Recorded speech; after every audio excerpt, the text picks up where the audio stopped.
You ask Tiger to solve.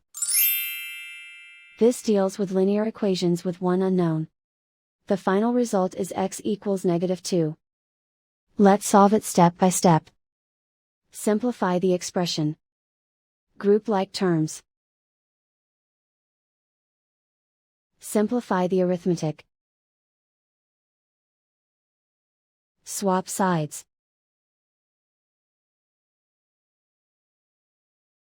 Group all constants on the right side of the equation.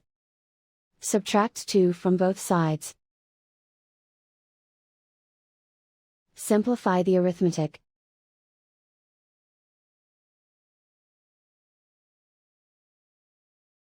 Isolate the x. Divide both sides by -3. Cancel out the negatives. Simplify the fraction. Move the negative sign from the denominator to the numerator.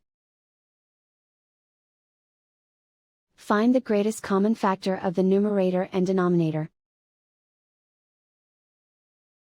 Factor out and cancel the greatest common factor.